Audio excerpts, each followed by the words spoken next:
Baik, Assalamualaikum warahmatullahi wabarakatuh. Kita lanjut pada prinsip-prinsip bisnis syariah. Ya. Jadi pada konsep bisnis syariah yang seperti dijelaskan atau pada materi yang sebelumnya, ya kita lanjut bahwa prinsip bisnis syariah itu ada konteksnya, ada ketetapannya, ya ketetapan dalam Al-Quran di sini, ya. Yang yang pertama ya, menurut Quraisy Shihab itu berkaitan dengan kepercayaan pebisnis atau keyakinan ya.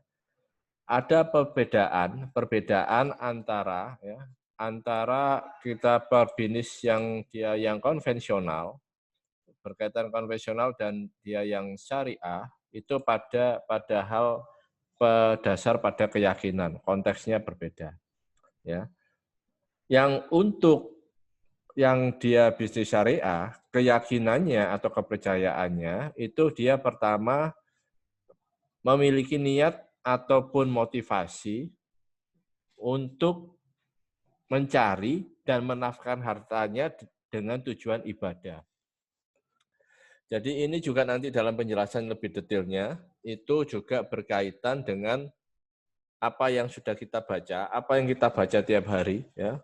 Minimal itu sehari kita membacanya itu 17 kali ya. Iya karena budu, iya karena stain ya. Hanya kepadamu lah ya kami menyembah dan hanya kepadamu lah kami meminta pertolongan. Jadi artinya dalam hal mencari pekerjaan, mencari katakanlah mencari harta, dalam hal untuk mencari rezeki, motivasinya adalah untuk menafkahkan harta kita. Mencari menafkahkan tujuannya untuk ibadah. Nah, jadi bukan untuk mengumpulkan kekayaan, tapi juga untuk ibadah. Ya. Yang kedua, prinsipnya adalah bahwa harta itu adalah amanah dari Allah dengan tujuan adalah untuk ya dijalankan sesuai dengan perintahnya. Ya artinya apa? Ya kalau misalnya kita perjelas lebih rinci ya, lebih detail ya, bahwa nantinya kita harus dalam menguasai suatu harta, mencari suatu harta dan membelanjakan suatu harta, itu kita harus ingat ya, harus ingat bahwa nantinya di akhirat kelak itu tidak bergeser kaki anak Adam kecuali bisa menjawab pertanyaan 4 hal. Di antaranya adalah ya, dari mana hartamu berasal dan kemana hartamu dibelanjakan. Ada 2 ya. Dari mananya juga ditanyakan dan kemananya itu juga ditanyakan. Dan 2 pertanyaannya ini muncul itu hanya pada soal harta. Yang lainnya hanya 1. Nah ini. Nah ini yang perlu dipahami sampai ke sana. Ya. Yang kedua, harta juga sebagai ujian. Ya, beberapa ulama menyatakan atau bahkan Rasulullah sendiri khawatir ya bahwa umatnya itu juga khawatir untuk diuji tentang permasalahan harta, bukan diuji tentang kemiskinan. Kalau tentang kemiskinan itu Rasul tidak sekhawatir apabila umatnya diuji dengan bergelimbangnya harta. Nah, itu. Nah, ini prinsipnya. Yang berikutnya ya Allah sebagai penganugerah rezeki. Nah, kemudian Allah sebagai penjamin rezeki makhluknya. Ya. Kalau kita memahami seperti ini, bahkan rezeki bersifat material dan imaterial, ya. Nanti penjelasan lebih lanjut. Ya. Kalau misalnya kita memahami Allah sebagai penganugerah dan penjamin rezeki, ya, maka kita akan mempunyai sikap tidak melakukan hal-hal yang dilarang oleh Allah dalam mencari dan memperoleh rezeki dan membelanjakannya. Ya. Kalau misalnya ada teman kita yang rezekinya lebih, ya artinya kita yakin bahwa Allah menciptakan kita, itu otomatis plus include termasuk dengan rezeki takarannya itu sudah ada. Nah itu. Nah nanti kita bisa diskusi lebih detail. Apakah nanti kita bisa nantinya membesarkan takaran yang sudah ditetapkan atau kita bisa katakanlah memperbanyak lagi apa rezeki yang sudah ditetapkan, nanti itu lebih dalamnya nanti bisa didiskusikan lebih lanjut. Yang berikutnya ya, rezeki bersifat material dan imaterial. Nah, jadi dalam pandangannya rezeki bukan hanya katakanlah bersifat materi, Oh, misalnya kita punya rumah, punya mobil, punya duit, punya deposito, punya emas, itu rezeki. Tidak hanya itu. Kita sehat itu juga rezeki, ya. Kita bisa katakanlah bangun subuh, bangun sebelum subuh, kemudian subuh kita katakanlah berjamaah, itu rezeki. Bahkan kita bisa sholat 2 rakaat sebelum subuh, itu kita dikatakan orang yang paling kaya sedunia. Karena sholat 2 rakaat sebelum subuh, itu nilainya melebihi dari bumi dan seisinya. Nah, itu. Nah, kita harus bisa memahaminya sampai ke sana. Kita mempunyai kawan yang baik, kawan yang soleh, soleha, itu juga rezeki. Karena kawan yang soleh, soleha itu mendorong kita untuk bisa berbuat baik. Mendorong kita ke arah kebaikan itu rezeki. Nah, itu. Nah, sekarang pertanyaannya, monggo untuk diskusikan. Banyak yang misalnya katakanlah berpandangan bahwa kita sholat duha itu adalah dengan tujuan untuk memperlancar rezeki. Nah, sekarang pertanyaannya, benar atau tidak tentang itu? Kalau benar alasannya apa, kalau tidak alasannya apa? Coba Pak Aris ingin tahu. Bukan Pak Aris yang menjelaskan. Coba ingin tahu. Ayo, atau yang bisa menjelaskan, atau bisa memberikan masukan. Ayo, monggo.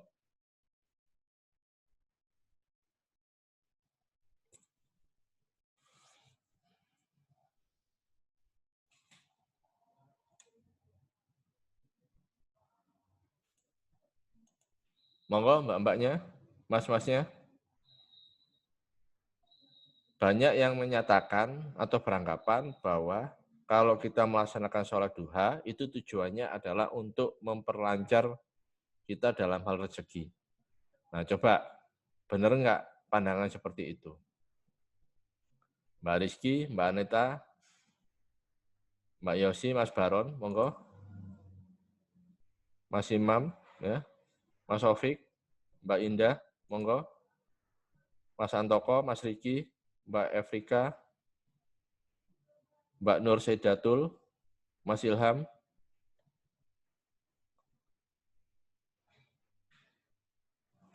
Monggo.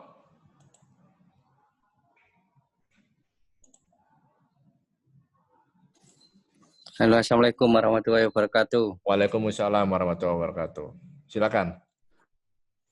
Iya, kenapa sholat duha bisa dinamakan menjadi bisa melancarkan untuk mencari rezeki atau dicukupkan segala kebutuhannya. Sebab salah satu keutamaan sholat duha adalah memang benar mampu melancarkan turunnya rezeki dari Allah Subhanahu wa taala. Ya, selain terus berikhtiar dan berusaha semaksimal mungkin untuk sebagai tambahan ibadah kita di pagi setelah subuh.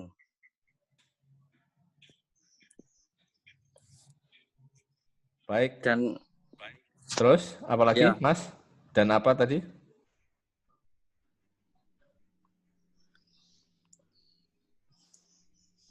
dan menurut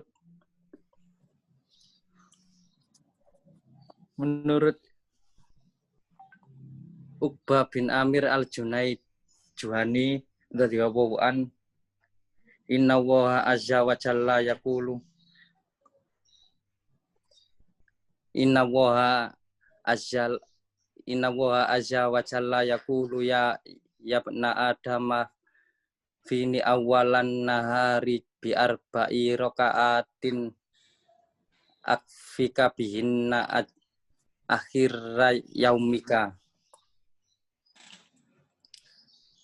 yang artinya kesimpulannya itu melaksanakanlah sholat duha 4 rakaat dan akan dicukupi dirimu rezeki yang cukup. Ya begitulah Pak, barangkali ada teman-teman yang menambahkan. Monggo teman-teman yang lain.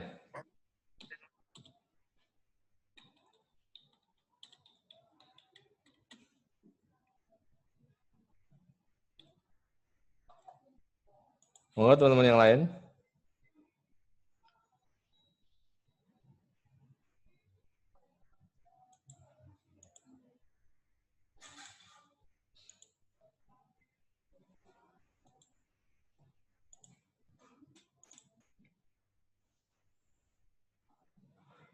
Baik, nah sekarang apakah tujuan kita untuk sholat duha itu adalah untuk memperlancar rezeki kita?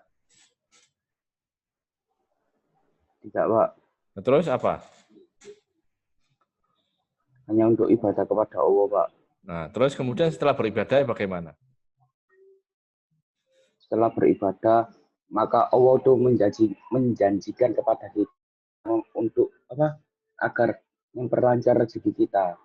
Jadi setelah sholat duha, Gusti Allah itu menjanjikan kepada kita memperlancar rezeki gitu, Pak. Ya Pak, tapi kalau istiqomah Pak, kalau istiqomah nggak bolong-bolong ya setiap hari sampai tahun-tahunan harus rutin gitu Pak, sholat duha itu pasti dijanjikan akan diberi kelancaran untuk mencari rezeki dan akan dibuatkan rumah di surga kalau rutin. Oke. Jadi pertama begini,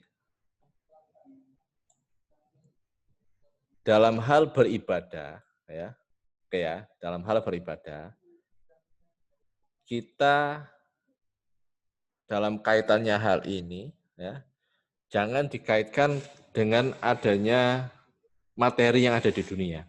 Jadi maksudnya begini, saya kalau misalnya sholat duha, saya kepengennya nanti bisa punya rumah, punya mobil. Nah itu artinya ibadah kita. Kita transaksikan dengan adanya materi yang dunia. Ini sangat kecil. Ya. Bahwa keutamaan sholat duha yang terutama itu adalah kita memohon ampun kepada Allah. Yang kedua itu sebagai tapi kok masuk pulang. Ini aku pernah ditanya gitu. Pernah kayak gini. Habis itu yang nanya ini, kutanya alamatnya di mana, ku datangi. Baik. Jadi dalam beribadah kita jangan mengkaitkan hal itu dengan duniawi ya. Artinya saya sholat duha nantinya supaya misalnya dapat uang yang banyak, supaya dapat rumah, dapat mobil dan sebagainya. Nah, itu akan terlalu kecil ya. Bahwa tujuan ibadah kita tentunya adalah mencari ridha Allah. Tujuan ibadah kita adalah tujuannya untuk mencari pengampunan kepada Allah ya. Tujuan ibadah kita tentunya agar kita ingat kepada Allah ya. Kemudian kalau dikaitkan dengan sholat duha, itu keutamaannya itu adalah sebagai sedekah dari 360 tulang rusuk kita. Ya. Itu. Yang berikutnya keutamaannya ya. Yang pertama adalah diampuni dosa kita ya. Siapapun yang melaksanakan sholat duha dengan langgeng, maka diampuni dosanya oleh Allah. Kemudian sholat duha sebagai sedekah ya. Setiap pagi, setiap ruang anggota badan wajib dikeluarkan sedekah ya. Setiap tasbih adalah sedekah, setiap tahmid adalah sedekah, setiap tahlil adalah sedekah, setiap takbir adalah sedekah. Menyuruh kepada kebaikan adalah sedekah dan melarang berbuat mungkar adalah sedekah. Semua itu diganti dengan sholat duha 2 rakaat. Ya.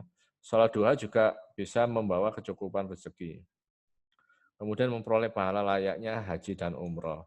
Nah ini 4 keutamaan sholat duha. Nah yang terpenting di sini yang Pak Aris sampaikan ya, bahwa dalam hal kita melaksanakan ibadah itu tujuannya jangan hanya transaksional kepada duniawi saja, itu terlalu kecil. Toh kalau misalnya kita diberi kelancaran rezeki secara materi, ya, karena ibadah kita itu jadikan sebagai bonus, bukan dijadikan sebagai satu tujuan. Nah, kita melampu ataupun katakanlah bisa beristiqomah melaksanakan sholat duha, itu pun sudah rezeki. Karena tidak semua orang mampu untuk melaksanakan sholat duha secara istiqomah. Nah itu yang kalian pahaminya seperti itu ya. Jangan kalau misalnya katakanlah mampu untuk sholat berjamaah tiap waktu, nah itu rezeki. Karena tidak semua orang mampu untuk melaksanakan sholat berjamaah setiap waktu. Nah, jenengan pahamnya di situ, ya, bahwa kita mampu melaksanakan ibadah itu saja dan melaksanakan kegiatan ibadah itu sudah merupakan suatu rezeki yang tidak semua orang itu dapat. Nah, itu ya, poin-poinnya di sana ya, paham ya? Toh nantinya kalau misalnya kita diberikan rezeki oleh Allah, baik secara materi maupun imateri, nah itu merupakan bonus. Jangan dijadikan itu sebagai tujuan. Nah itu. Karena tujuan hakiki kita bukan hanya pada rezeki kita bersifat materi atau imateri, kan begitu. Nah, tujuan kita bukan hanya pada di dunia saja. Nah, kalau misalnya kita masuk surga nantinya di akhirat kelak, itu juga rezeki yang utama, kan begitu. Ya. Karena ya, masuk surga itu bukan hanya karena bukan karena amal baik kita, kalau bukan hanya ibadah kita saja. Tapi itu juga artinya keridhaan dari Allah supaya kita bisa masuk surga. Nah, gitu. Kalau Allah nggak ridho kan juga nggak bisa juga kan gitu. Nah itu paham di sini ya? Sampai di sini paham? Paham, Pak, paham. Nah, ya. Nah itu jadi artinya demikian jenengan. Jadi artinya coba cantolkan tujuan itu cantolkan di langit. Nah itu. Sehingga di bumi pun dapat. Paham ya? Jangan cantolkan tujuan atau cita-cita itu di bumi, sehingga langit luput. Nah itu. Paham nggak ini? Iya, Pak. Nah ya, nah itu. Nanti pahamin di sana ya. Ya. Nanti ada beberapa yang tadi yang disampaikan Pak, tujuannya hanya bisa memperlancar rezeki, istiqomah, pasti bisa. Itu kan berarti kan tujuannya kan ada tujuannya di bumi. Belum pada tujuannya ada di langit kan gitu. Kalau tujuan kita cantolkan di langit, ya, maka yang di bumi juga dapat. Nah, itu. Ya, nah itu. Itu konteksnya di sana. Oke, kemudian yang berikutnya tentang moral. Jadi artinya dalam prinsip yang untuk bisnis secara syariah, itu juga adanya kejujuran, memenuhi janji, toleransi, ya, keramah tamahan. Nah, moral etika bisnis ini terjaga. Kemudian adanya perolehan harta, ya berkaitan dengan adanya kejelasan, keseimbangan, adanya manfaat, ada prinsip halal, ada saling menerima dengan baik. Ini akan berkaitan secara berkelanjutan. Ya. Nah, kejelasan di sini ya adalah kejelasan status tentang harta yang kita peroleh dan nanti kita belanjakan. Apakah yang kita peroleh statusnya itu halalan atau thayyiban? Nah, itu yang perlu jelas di sana. Yang kedua adanya keseimbangan. Dalam hal ini tidak artinya keseimbangan kita itu tidak berlebih-lebihan. Nah, keseimbangan tidak berlebih-lebihan dalam hal memperoleh ataupun dalam hal untuk kita membelanjakan harta yang kita dapat. Yang kedua artinya adanya manfaat. Nah, berikutnya ada manfaat. Manfaat dari harta yang kita kuasai atau yang dianugerahkan oleh Allah. Nah, manfaat di sini yang perlu kita pahami ya, itu adalah manfaat yang bisa memberikan dampak yang luas bagi masyarakat atau yang sekelilingnya. Beberapa hal yang sudah Pak Aris contohkan, artinya rumah kita yang bisa dimanfaatkan dalam hal bentuk pengajian, dalam hal kegiatan untuk peribadatan itu tentunya akan berbeda dengan rumah yang hanya bagus tapi tidak dapat dimanfaatkan untuk masyarakat, mau masuk pun segan. Nah, ini kan berbeda. Demikian juga dengan rezeki kita. Nah, itu. Atau dengan harta kita. Kemudian ada prinsip halal. Artinya kita berhati-hati dalam hal untuk mencari dan membelanjakan harta kita. Apakah halal, apakah Allah ridho atau tidak. Kemudian ada nanya saling menerima dengan baik. Artinya dalam hal transaksi, dalam hal kita melakukan kerjasama, nah itu adanya yang kerjasama, artinya ada saling penerimaan dengan baik. Ya. Nah, tentunya ya beberapa hal dalam hal untuk misalnya untuk berbisnis yang sesuai dengan syariah, ya, itu kita mempunyai visi misi, ya, ataupun visi secara syariah atau iman, ya.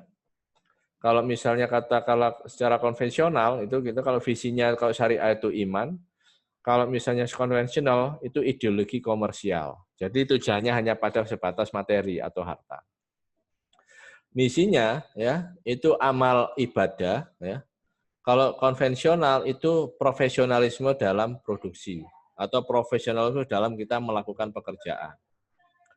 Kemudian metodologinya, caranya itu adalah syariah, ya. Yang berikutnya, yang kalau konvensional itu dia hanya pada common management praktis, pada manajemen yang umum, yang umumnya digunakan yang berlaku di masyarakat.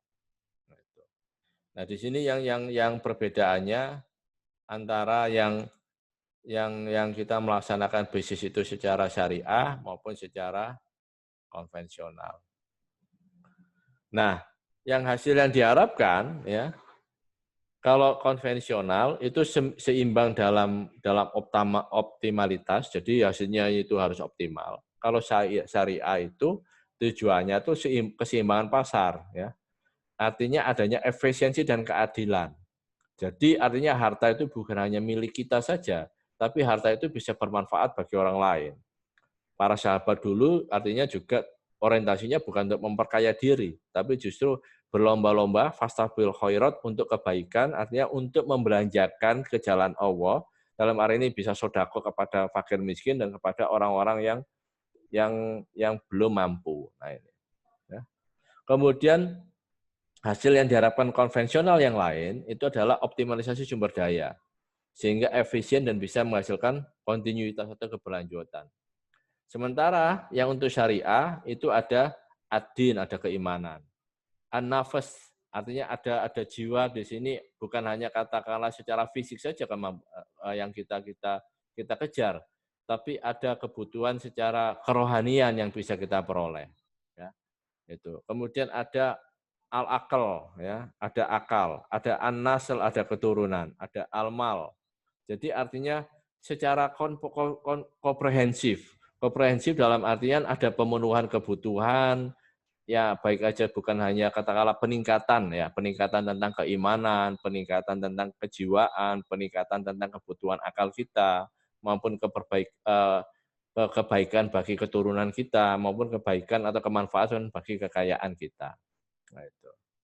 Nah, ini yang hal-hal yang membedakan atau pembeda antara yang konvensional maupun yang secara syariah. Nah, monggo kalau sampai di sini ada yang tanyakan?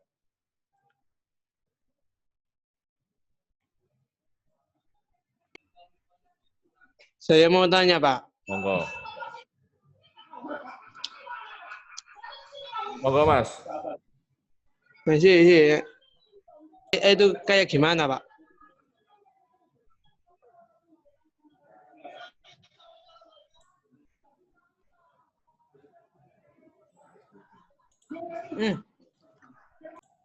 Baik, ada yang bisa menjelaskan karakteristik bisnis syariah ya?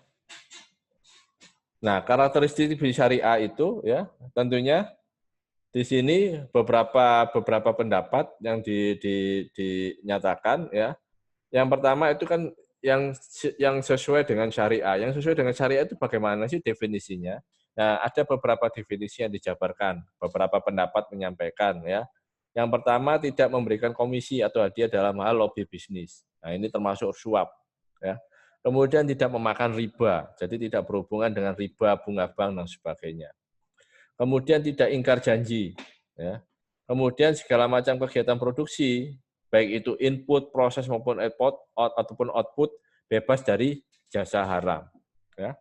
Yang berikutnya tidak menipu, tidak suap, ya, tidak korupsi dan tidak zalim. Nah, ini adalah karakteristik bisnis syariah, karakter yang harus dipahami untuk jenengan semua, sehingga dalam menjalankan bisnis, dalam menjalankan usaha, ini yang perlu diingat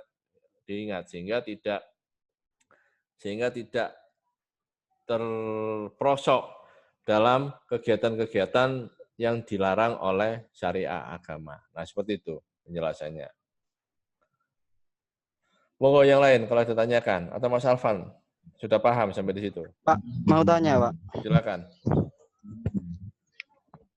Apakah kredit itu termasuk riba, Pak? Kredit di bank konvensional atau kredit di Iya. bank?